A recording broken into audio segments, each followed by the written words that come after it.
We never thought of it like that. I mean, the actual Teardrop Explosion, Echo and the Bunnymen, who are obviously the two name acts that came from the label, were basically friends of ours. And although they were friends, the people in the bands, we'd never heard those particular bands. It was just the bands they had that week, and I liked the names. So we said, okay, we'll make a record by you and shove it out, and we just sort of, on the sort of hunch that maybe a band with that name would sell a couple of thousand copies. Talking of names, Laurie and the Chameleons. There's a band, eh? What a band that was. Come on, there was no Chameleons. It just didn't exist, did it? No, the Chameleons was Dave and myself. Nothing to do. There was another band, a proper band from Manchester called the Chameleons. Laurie and the Chameleons was Dave and myself and this girl that we both knew vaguely. Or we'd seen. No, the story goes we'd seen her from the window and thought she's the girl and we should have in the band. I love this. The story goes. And but that record we actually licensed. This is when we first got embroiled with the big bad world of music, the music business. We licensed that record to a major company and got the princely sum of £10,000, which we could not believe, and that financed the recording of the first Teardrop Explodes album. So if it wasn't for that record that did nothing, the Laurie and Chameleons record, we'd have never been able to do the first Teardrops album. Going to play the one that did nothing now, except making the Teardrop Explodes LP. No, before you play it, I want to say it was Dave Lee Travis's record of the week, and we thought that we were on our way then. Number 28 was coming again. This is Touch, Laurie and the Chameleons.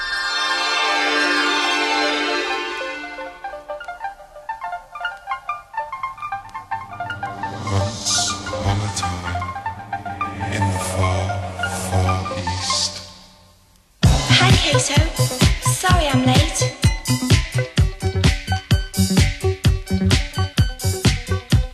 We went sightseeing today. We went to the Imperial Palace.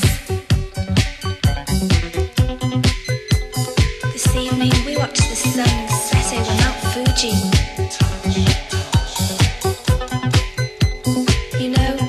I dreamt about you last night.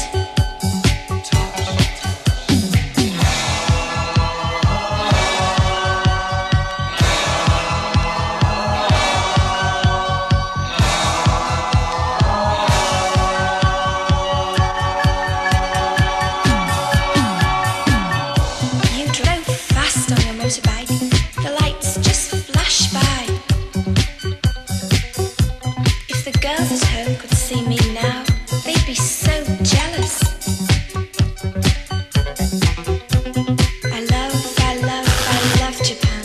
I love the music, I love the lights.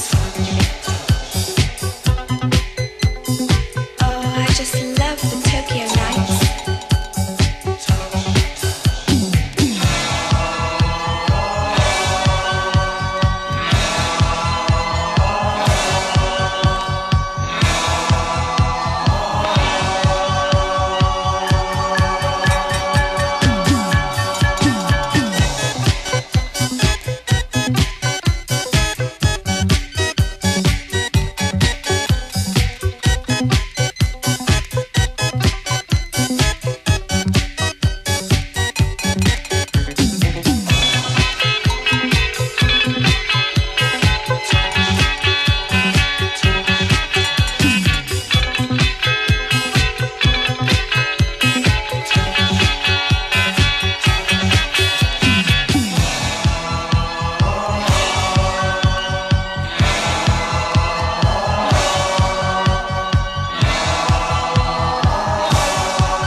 Will I ever see you again?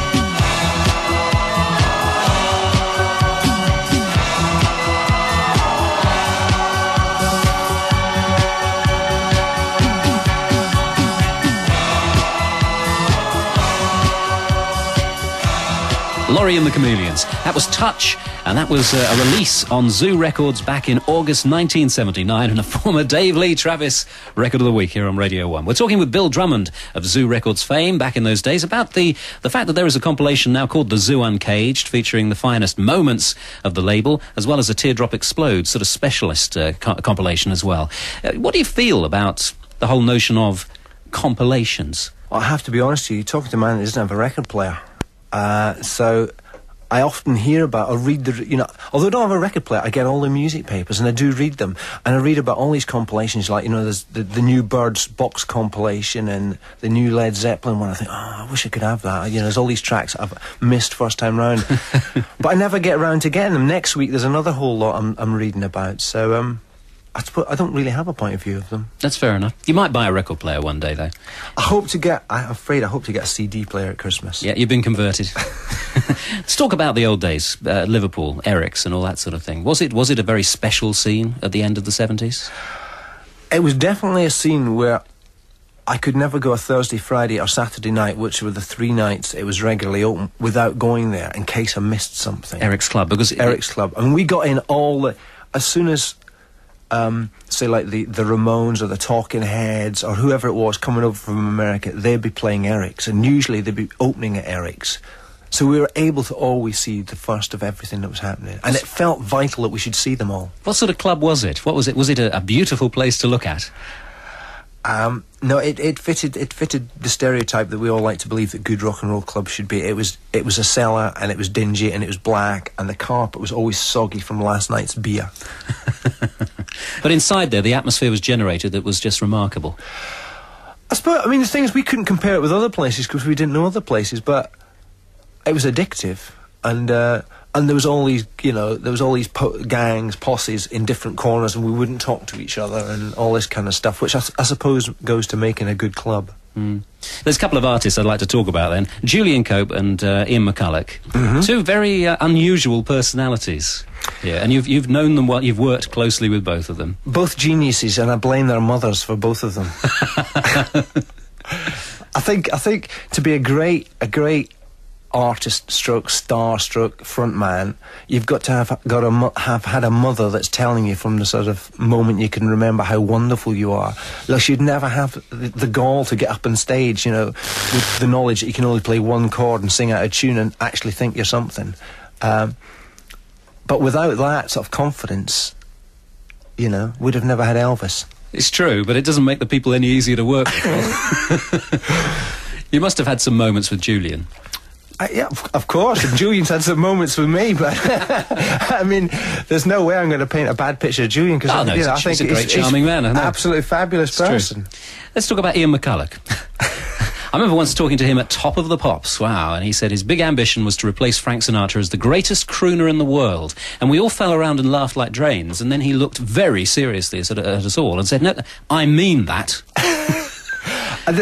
He did mean it, and I'm sure he still does mean it, but it's that belief within himself that could have ever, for somebody like Ian McCulloch, who left school and lay in bed and waited until stardom came.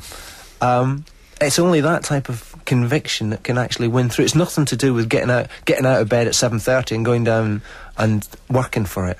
Let's listen to Ian McCulloch back when you first dragged him out of bed, put him in a studio. This was the release number 004, Cage 004 on Zoo Records.